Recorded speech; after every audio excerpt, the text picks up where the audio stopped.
থেকে নিতে হবে। আমরা মহারাষ্ট্রের কথা ভুলে যাচ্ছি না, সাউথ ইন্ডিয়ার কথা বলছি না, হরিয়ানার কথা বলছি না, অসমের কথা বলছি না। বিভিন্ন রাজ্যের মানুষ আমাদের রাজ্যে এসে কাজ কাম করছে, রুজি রুটির ব্যবস্থা তারা এখান থেকে করছে। আর আমাদের পুলিশ আর আমরা তাদেরকে বুকে আগলে রেখেছি, আমরা আমাদের ভাই হিসাবে তাদেরকে সুরক্ষা দিচ্ছি। আর আমাদের বাঙালি মানুষ যখন উড়িষ্যাতে কাজে যাচ্ছে, আসামে কাজে যাচ্ছে, মহারাষ্ট্রে কাজে যাচ্ছে, হরিয়ানাতে কাজে যাচ্ছে, বেঙ্গালোরে কাজে যাচ্ছে, তখনই তাদের উপরে আক্রমণ কেন নেমে আসবে? এর জবাব আমরা আমাদের রাজ্যের মুখ্যমন্ত্রীর কাছ থেকে নেব, এই জবাব আমরা দেশের প্রধানমন্ত্রীর কাছ থেকে নেব।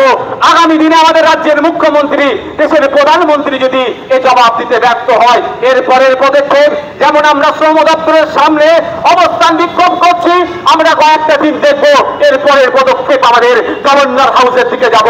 গভর্নর হাউসে গিয়ে রাষ্ট্রপতির প্রতিনিধিকে আমরা জানিয়ে আসবো আমাদের বাঙালিদের উপরে অত্যাচার বন্ধ করতে হবে। প্রস্তুত আছেন তো নাকি? এটা তো অল্প সংখ্যক মানুষকে নিয়ে করেছি আমরা, অল্প সংখ্যক। এর আগে আমি বিধানসভার মধ্যে বলেছি, অপদার্থ সরকার, এটা সরকার না, এটা সার্কাস চলছে ভাই, এটা সরকার চলছে না, সার্কাস চলছে। আমি অনেক আগে এদেরকে বলেছিলাম পরিযায়ী শ্রমিকদের জন্য আলাদা আইডেন্টিটি কার্ড তৈরি করা হোক, প্রতিটা রাজ্যে একটা করে আমাদের রাজ্যের পক্ষ থেকে অফিসার রাখা হোক। আর আজকে আমাদের যে ডিমান্ড আছে, একটা নতুন ইনক্লুড হয়েছে, 24x7 একটা টোল ফ্রি নাম্বার করা হোক।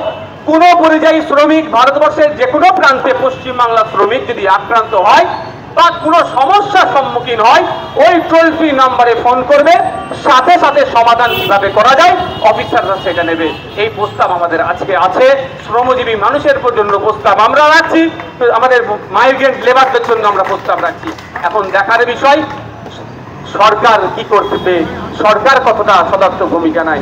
আমি আস্তে আস্তে একটা স্লোগান শুনছিলাম, মুখস্থ করতে পারেনি, কিন্তু খেলা মেলা করে কোটি কোটি টাকা উড়িয়ে দিল, কিন্তু কলকারখানা পশ্চিমবাংলায় করতে পারেনি। প্রতি বছরে ঘটা করে কি বলছে, এই বিশ্ববঙ্গ বাণিজ্য সম্মেলন করছে, ভালো কথা, কিন্তু বিশ্ববঙ্গ বাণিজ্য সম্মেলনে কত টাকা ইনভেস্ট হচ্ছে অ্যাকচুয়াল সেটা বলছে না, গল্প অনেক শোনাচ্ছে, এত হাজার কোটি টাকা। আরে আমরাও একটু একটু পড়াশোনা করছি ভাই, মুখ্যমন্ত্রী ভাবছে দুধেল গাইদেরকে একদম বোকা বানিয়ে দেবো। আমরা ভালো করে জানি ইনভেস্ট করলে 100 কোটি 50 কোটির উপরে ইনভেস্ট ভারতবর্ষে হলে একটা ডেটাবেস আছে অনলাইনে, সেটাকে 1 সপ্তাহের মধ্যে আপলোড করতে হয়, কিন্তু সেই রকম তথ্য আমি দেখতে পাচ্ছি না। শুধু কি হচ্ছে জানেন, আমার রাজ্যের মুখ্যমন্ত্রী আর রাজ্যের কিছু নেতা মন্ত্রীদের সব যায় বিভিন্ন বছরে একবার করে সারা পৃথিবীর বিভিন্ন শিল্পপতিদের সাথে বসে একটু লাঞ্চ করবো, একটু ডিনার করব, বুঝতে পেরেছেন? শখটা কিভাবে মেটাবে?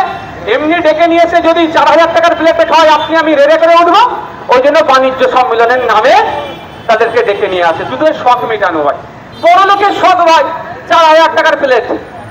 বুঝতে পারছেন কি বলছি? যে ডেলিগেট যারা আছেন 4000 টাকার প্লেট তাদের একবেলা খাবে, তারা সেই প্লেটে খায়, এখানে নেতা মন্ত্রীরা বসে একটু তাদের সাথে খাবে। কিন্তু যারা পরিযায়ী শ্রমিক, রাজ্য থেকে কাজ নাই বলে চলে যাচ্ছে, রাজ্যের কাজ থাকলেও অল্প কাজ থাকলেও মেহনত বেশি করা হচ্ছে, মূল্যায়ন করা হচ্ছে না, তাদের কথা এক বড় ভাবে না। আমি বারবার প্রশ্ন করেছি